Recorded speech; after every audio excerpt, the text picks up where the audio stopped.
Alors là encore, ça reste... c'est une goutte d'eau dans l'océan, puisque le nombre d'utilisateurs de Tor, qui est le darknet le plus populaire, c'est 3 millions d'utilisateurs par jour. Aujourd'hui, on est presque à 4 milliards d'utilisateurs quotidiens d'Internet, donc c'est vraiment une goutte d'eau dans l'océan. Néanmoins, en fait, là où c'est intéressant, en fait, ces réseaux, c'est que ce ne sont pas des réseaux qui utilisent les extensions qui sont gérées par l'ICANN, qui est l'institution internationale qui attribue les noms de domaine en .fr, en .com, en .ru, etc. Et qui est une institution au départ de droit américain, en fait. En 2016, l'ICANN a été... ces statuts ont été modifiés pour, d'une institution purement américaine, en faire une institution comment dire, qui soit proprement parlée internationale, mais c'est toujours une institution de droit américain et qui est dominée au conseil d'administration de l'ICANN, siègent les représentants justement des GAFAM. Alors, les darknets, eux, il n'y a pas d'extension en .com, en .fr. C'est-à-dire que l'ICANN ne peut pas mettre en fait la création de sites sur Tor ou sur Freenet échappe complètement à la législation de l'ICANN. Donc du coup, ça crée véritablement des internets parallèles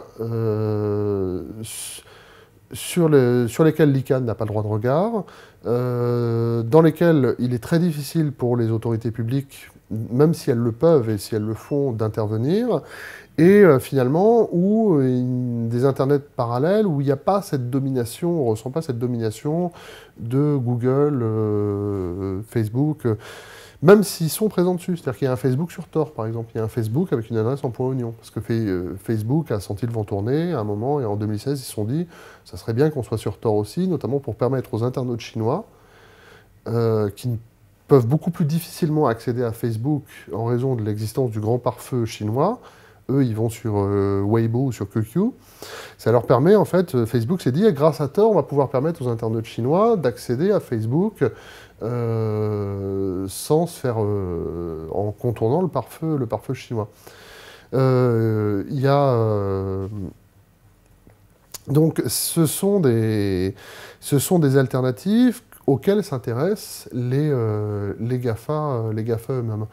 Mais ce qui est intéressant, c'est qu'on a l'impression, quand on va sur Tor, ou plus encore, je dirais, sur Freenet, quand on va sur Freenet, de revenir à un Internet qui était celui du début du XXIe siècle, c'est-à-dire de la première, je dirais même la première moitié de la première décennie, les années 2000, 2005, avant justement que n'apparaisse Facebook, où les choses n'étaient pas aussi intuitives en fait. C'est-à-dire que on est obligé, c'est un peu la chasse au trésor sur Freenet encore plus que sur Tor. On est obligé d'y aller à tâtons.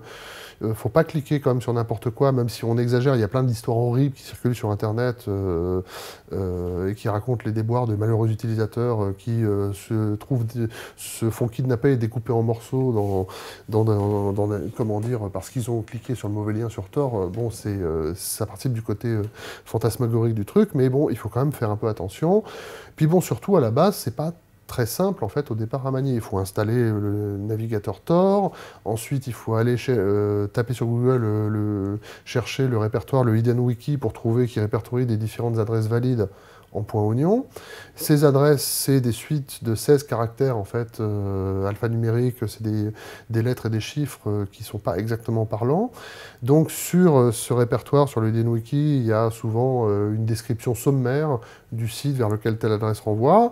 On clique dessus et puis en fait on progresse souvent de clic en clic, un petit peu au petit bonheur la chance. Sur Freenet c'est un peu pareil, mais du coup c'est plus compliqué, mais en même temps, on perd un petit peu ce côté à la fois intuitif et intrusif qui caractérise aussi la pratique, comment dire, du web aujourd'hui, en fait. C'est-à-dire qu'on a aujourd'hui des applications qui sont très intuitives, très simples à utiliser. Voilà, je sais pas, utiliser Snapchat ou WhatsApp, ça prend 2 secondes, mais quelque part, c'est très intrusif aussi, parce que justement, on parlait du CLUF tout à l'heure, en fait, on est très guidé dans son utilisation des outils Internet. Donc sur les darknets, il n'y a pas cet aspect-là des choses. C'est un peu... c'est le système D, en fait, qui prévaut, quoi. Et quelque part, c'est une forme d'alternative pour l'utilisateur, dans le sens où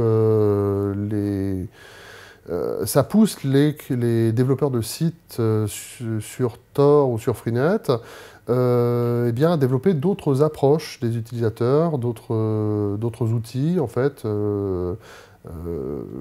qui peuvent d'ailleurs être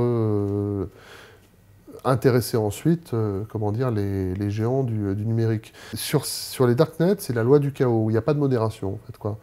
Donc, il y a des forums, en fait, avec des discussions, mais complètement hallucinantes, en fait, quoi, où il n'y a aucune modération. Donc, on imagine bien que ça va dans tous les sens et aux extrêmes, aux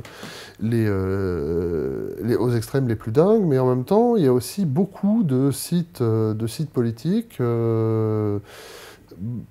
qui propose des choses extrêmement intéressantes, justement un peu déconnectées de ce qui se passe sur, on va dire, l'Internet classique, où c'est quand même la loi de la vitesse, de l'accumulation, et aussi d'une certaine forme de politiquement correct, qui s'exerce aussi quand même beaucoup, notamment sur Facebook, et qui là n'a pas le droit de citer en fait sur les réseaux type Darknet en fait. D'un coup, on revient un petit peu à l'Internet du début du XXIe siècle où on avait l'impression que voilà, c'était un espace de liberté en fait, quoi, ce qui est moins le cas aujourd'hui en 2018.